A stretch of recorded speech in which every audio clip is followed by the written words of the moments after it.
friends, it's Crystal from Homemaking on the Homestead, and today I'm bringing you another exciting episode of Cooking for Two. It's a week worth of dinner meals that I have made for my husband and I.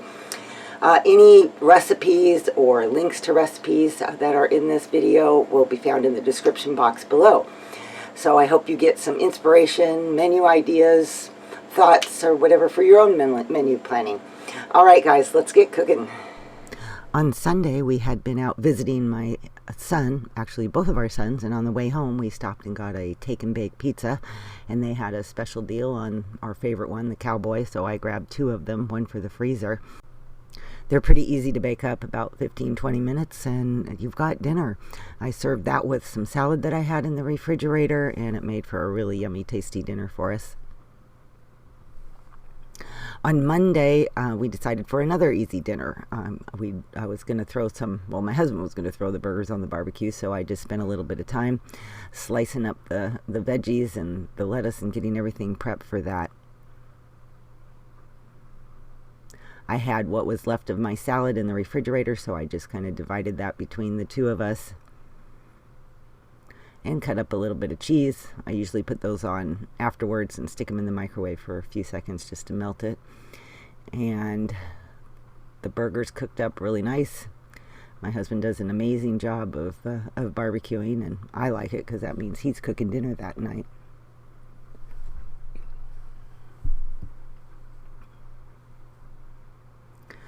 We like barbecue sauce on our burgers. Some people like ketchup, but we like the barbecue sauce instead. So I added to that meal some potato chips and our salads, and that was dinner for Monday. On Tuesday, we decided that some salmon patties sounded really good, and so I was kind of going to be a fish and chip type of night, and I started off by making coleslaw. I have left the link in the video below. I've done a whole video on the coleslaw and the recipe, and you can find it by following the link. We also decided to have a little bit of shrimp, so I pulled that out, and I decided to bake up some French fries. I add a little bit of extra oil to them and some seasoning salt when I bake them because they come out a lot more crisp, and you can do them in the air fryer too. I was just not wanting to pull that out. Anyway, there are the burgers, and the fries were done, and it was time for us to eat. And we had some ketchup there to dip our fries in, and the shrimp and a little bit of cocktail sauce. And that was dinner for Tuesday night.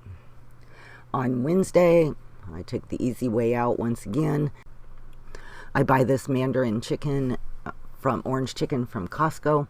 There's 2 packages of chicken in the box, and we get at least one meal and usually some leftovers. It also has the orange chicken sauce, and I let that bake in the oven. While that was baking, I just put the sauce in a little bowl of warm water, and then I was able to kind of just easily get it in there, or get it on the chicken and stir it on up. And in the pan, you see at the bottom of the screen is some pot stickers. I also buy those from Costco.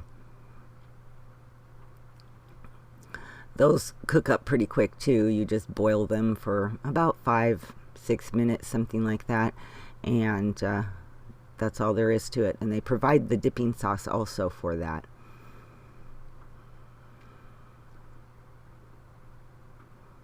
And that was our little Asian meal for that night. Some orange chicken, pot stickers, and of course the rest of some more coleslaw.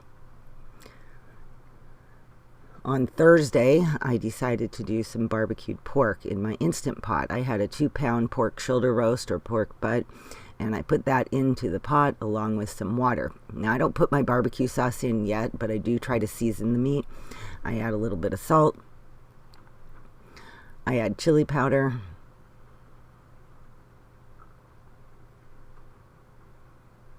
And I add a little bit of seasoning salt. I have things written below in the description box for this recipe. I also add a little bit of brown sugar. Now, my roast was somewhat frozen still. It was maybe 3/4 of the way defrosted, so I set my Instant Pot at 45 minutes. While that was cooking up, I decided to make up my mashed potatoes, which were just instant, easy mashed potatoes. And of course, once the water and the butter is come to a boil and melted, you add the milk, then you add the instant potatoes. So it makes for some quick mashed potatoes, although they never taste as good as homemade. But this particular brand, which again I buy at Costco, is actually a pretty good tasting brand.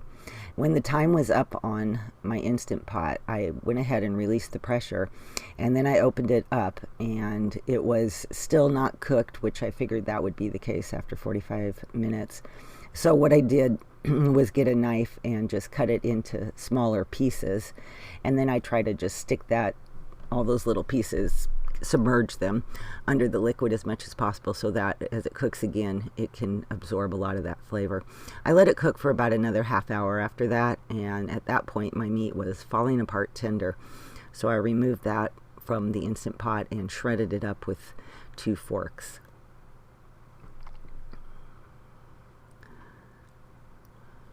Then I added our favorite barbecue sauce, Sweet Baby Ray's, and my bottle was almost empty, so I was really kind of having a struggle there getting all the sauce out. And I mixed that up. I try not to add too much barbecue sauce, because if you add too much, then it's kind of a problem. But so go easy on it, I always say. I added a little bit of the liquid from the cooking water, and just to give it a little bit more flavor and moisture, and a little bit more barbecue sauce, and stirred that up.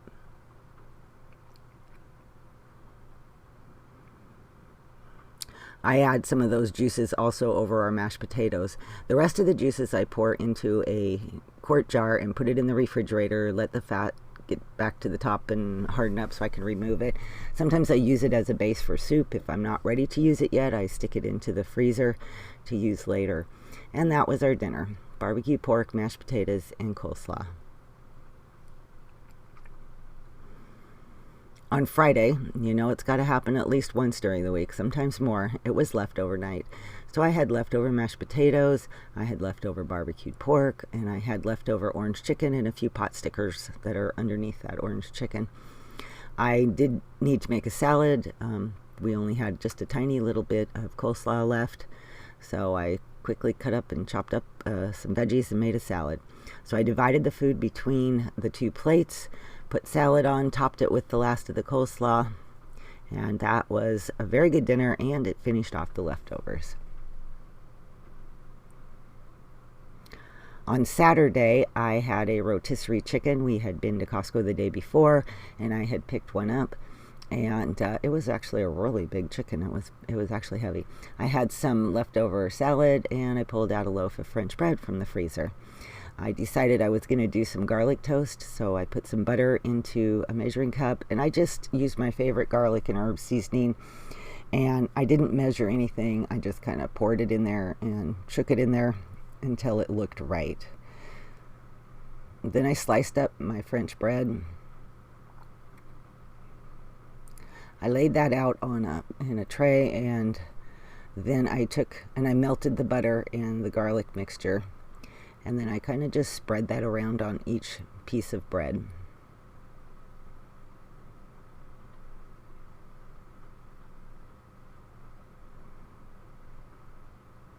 Then I popped it under the broiler for a few minutes until it got nice and brown and toasty.